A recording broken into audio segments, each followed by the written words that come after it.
Ți s-a întâmplat vreodată să simți că reflexia din fața ta nu-ți mai zâmbește ca altădată, ca și cum lumea ar fi decis că nu mai faci parte din povestea principală? Te-ai întrebat uneori, de ce să mai am grijă de mine? Mai are sens la vârsta asta?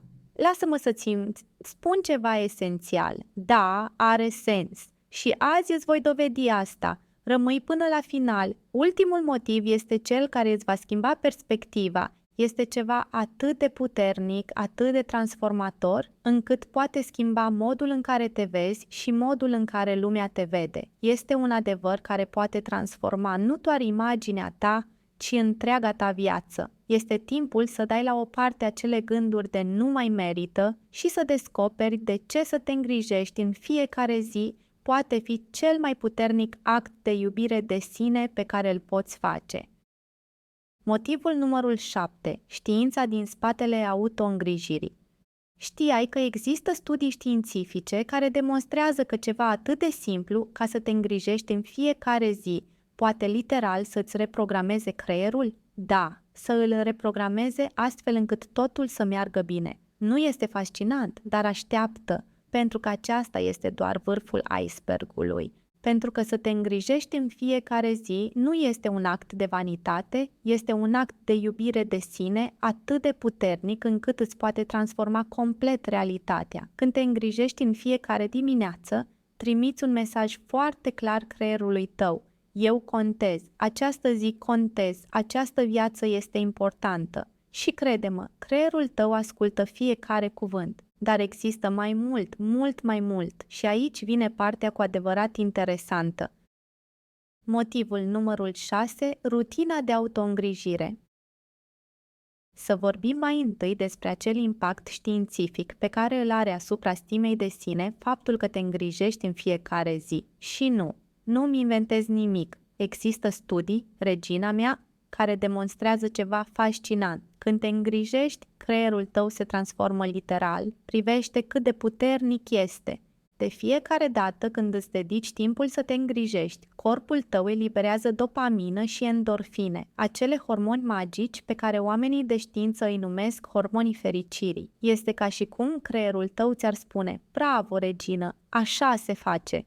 Și aici vine partea cea mai interesantă. Acesta nu este un efect trecător. Când faci din îngrijirea de sine un obicei zilnic, creezi ceea ce experții numesc un ciclu de feedback pozitiv. Ce înseamnă asta?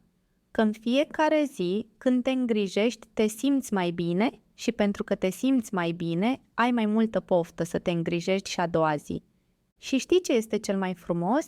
Că acest ritual matinal face mult mai mult decât doar să-ți îmbunătățească imaginea exterioară. Literal, îți antrenezi creierul să se simtă mai vesel, mai optimist, cu o dispoziție mai bună. Este ca și cum ai merge la sală, dar pentru stima de sine. În fiecare zi, când îți dedici acest timp, construiești o fortăreață emoțională mai solidă. Știința a demonstrat că atunci când arăți bine, postura ta se schimbă. Modul tău de a vorbi devine mai sigur. Chiar și modul tău de a gândi se transformă. Este ca și cum ți-ai pune o pelerină de supererouă.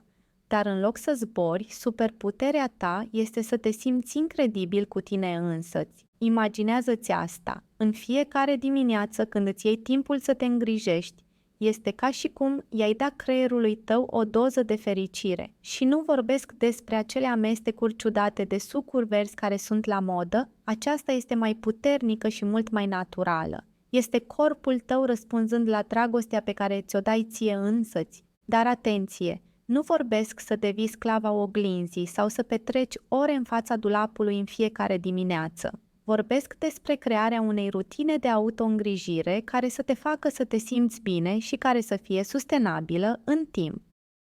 Motivul numărul 5. Îți construiești imaginea profesională.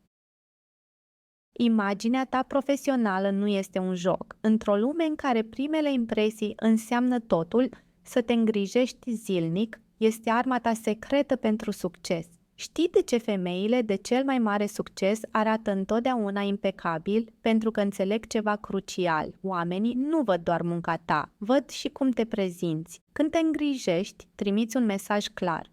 Sunt o femeie serioasă și sunt gata pentru orice provocare. Și nu, nu ai nevoie de un garderob de designer. Ce ai nevoie este consistență și atenție la detalii. O ținută bine gândită, o coafură îngrijită și un machiaj profesional pot face diferența între a fi desconsiderată sau apreciată, între a fi o femeie oarecare și a fi acea doamnă distinsă pe care toți o admiră și o respectă. Și vorbind despre a fi și a arăta profesional, știai că să te îngrijești în fiecare zi te poate ajuta să menții o minte mai ascuțită și mai activă? Da, când îți alegi ținuta, coordonezi culorile și te machezi, îți exersezi creativitatea și capacitatea de a lua decizii.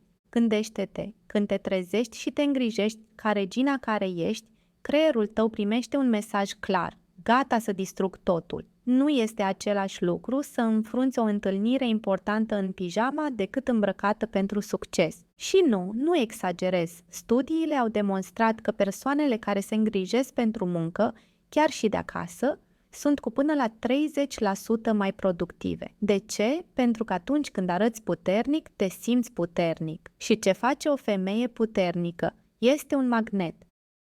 Motivul numărul 4. Inspiră pe alții.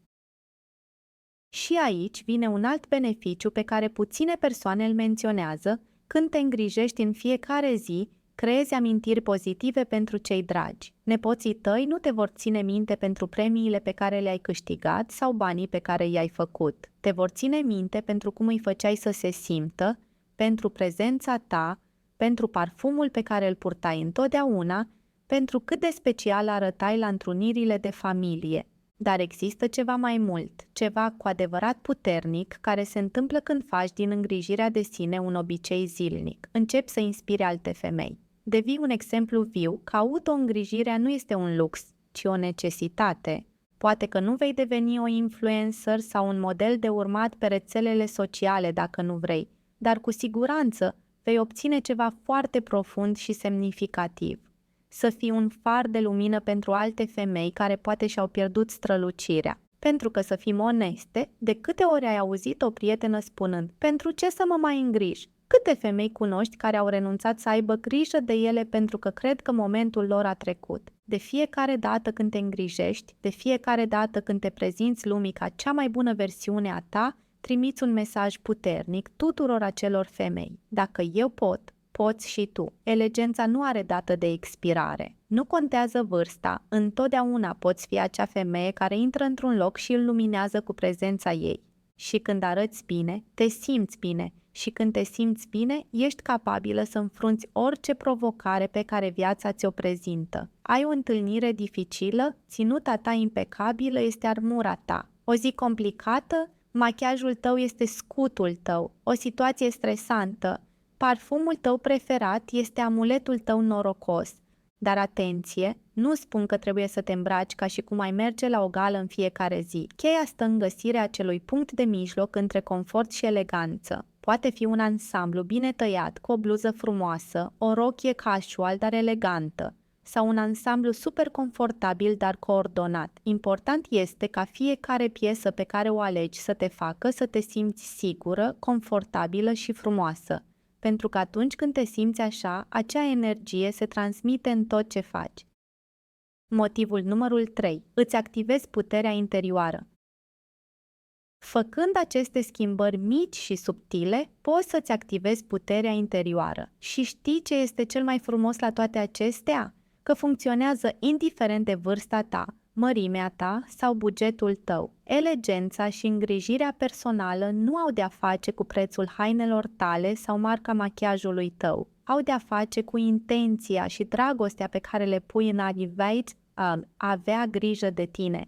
Pentru că atunci când te îngrijești, nu doar îți schimbi look-ul, trimiți un mesaj puternic lumii. Aici sunt gata pentru totul. Este ca și cum ți-ai pune o armură invizibilă de încredere. Ai observat cum se schimbă postura ta când te simți bine cu înfățișarea ta? Capul ți se ridică puțin mai sus, umerii se trag înapoi și pasul îți devine mai ferm. Aceasta, draga mea, este puterea încrederii în maxima sa expresie.